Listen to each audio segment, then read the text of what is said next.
Pada kesempatan kali ini, pada mata kuliah digital marketing, kita akan membahas tentang definisi dan ruang lingkup digital marketing pada pertemuan pertama ini.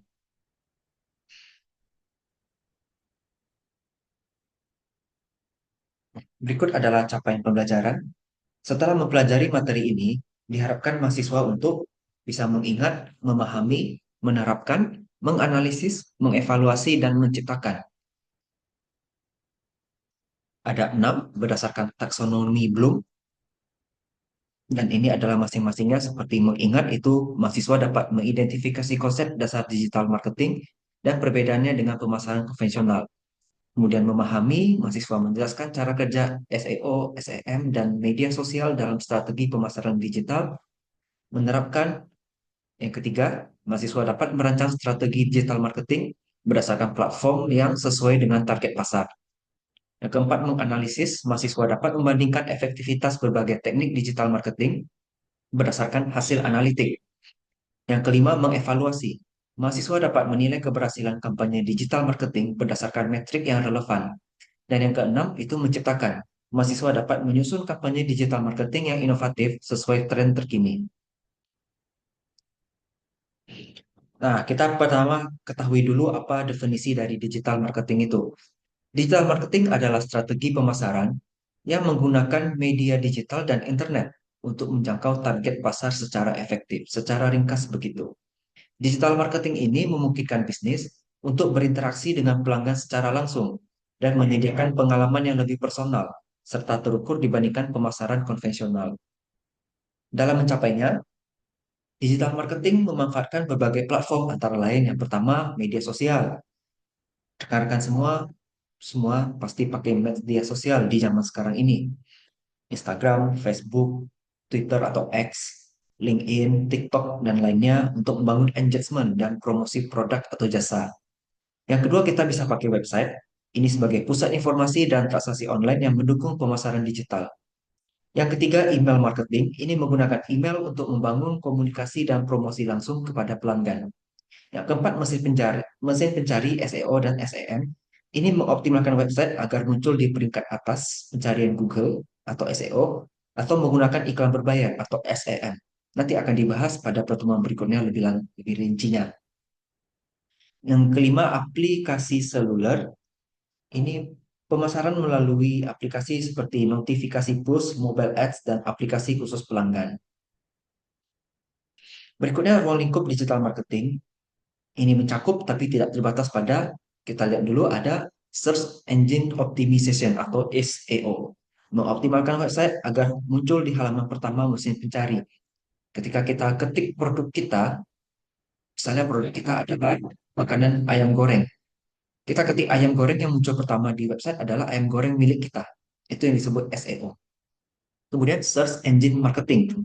Iklan berbayar di mesin pencari, Google Ads, Bing Ads, dan yang lainnya. Kalau ini jelas kita bayar. Kemudian Social Media Marketing atau SMM. Ini promosi melalui platform media sosial seperti Instagram, Facebook, Twitter, TikTok, dan yang lainnya. Yang keempat, konten marketing. Kita membuat konten menarik seperti artikel, video, podcast untuk menarik audiens. Berikutnya ada email marketing, menggunakan email untuk promosi, retensi pelanggan, dan membangun hubungan jangka panjang. Berikutnya affiliate marketing, ini pemasaran melalui mitra atau afiliasi yang mendapatkan komisi. Berikutnya influencer marketing, ini menggunakan figur publik atau influencer untuk mempromosikan produk atau jasa. Biasanya sering disebut endorsement ya. Kemudian mobile marketing, ini pemasaran ditargetkan ke perangkat seluler seperti SMS, aplikasi, dan push notification. Nah, kalau kita menggunakan digital marketing dibandingkan pemasaran konvensional, kita bisa mendapatkan beberapa keunggulan. Yang pertama, kalau kita lihat dari sisi biaya, digital marketing itu lebih murah, bisa disesuaikan dengan anggaran. Kalau pemasaran konvensional itu mahal, butuh biaya cetak, penyiaran, atau sewa tempat, misalnya sewa billboard, seperti itu. Nah, anggaran yang lebih kecil, perusahaan bisa menjangkau audiens yang lebih luas, yaitu digital marketing. Contoh, sebuah startup pakai Facebook Ads, hanya bayar $500 per bulan, berhasil mendapatkan 5.000 pelanggan baru. Nah, ini kan bagus sekali. Kalau kita pakai TV, ribuan dolar sekali posting di TV itu. Untuk durasinya lebih singkat malahan.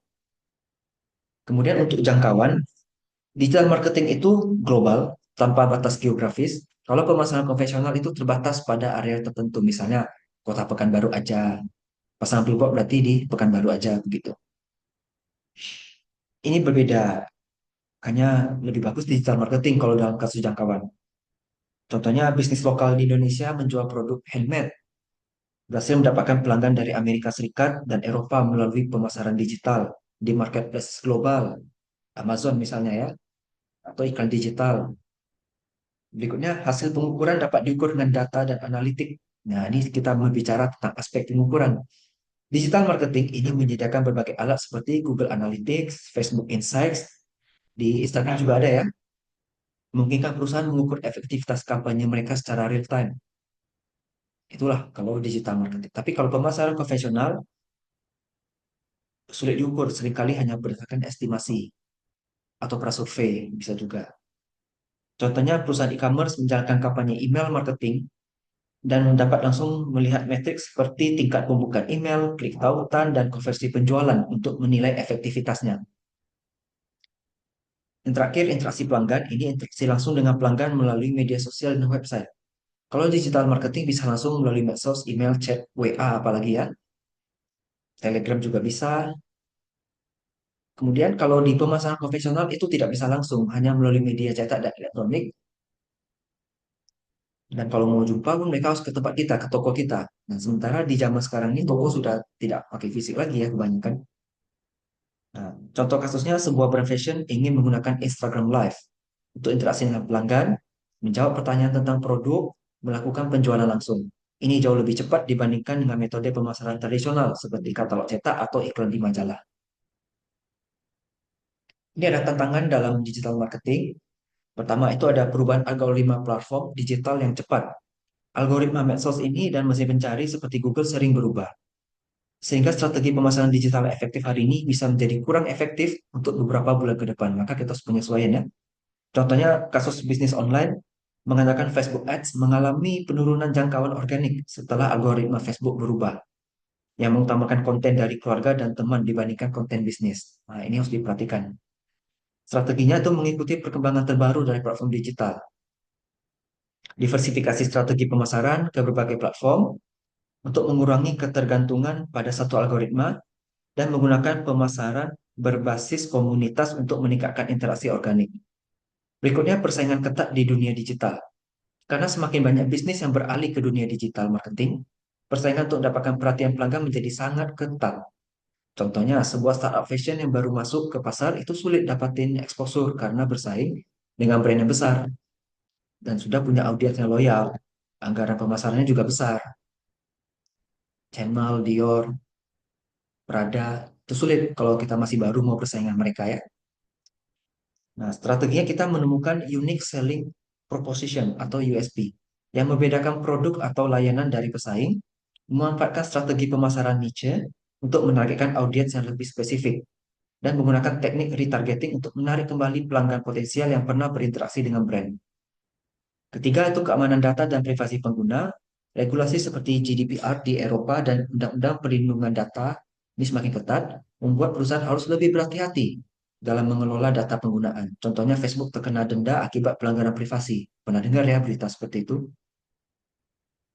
Nah, strateginya kita transparansi dalam kebijakan privasi, pengelolaan data pelanggan, menggunakan sistem keamanan yang kuat, dan mematuhi regulasi.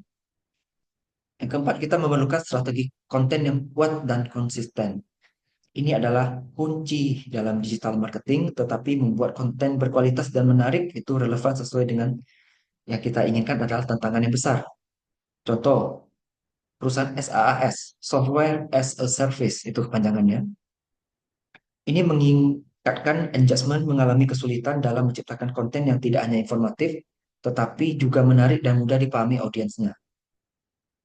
Strategi mengatasinya menggunakan kalender editorial untuk merencanakan dan menjaga konsistensi konten, menganalisis preferensi audiens untuk menciptakan konten yang lebih relevan, dan menggunakan berbagai format konten seperti video, artikel, podcast, infografis untuk meningkatkan daya tarik. Nah, di sini ada rekomendasi judul penelitian bisa dibaca. Ini yang berkaitan dengan digital marketing, topik yang hari ini kita bahas.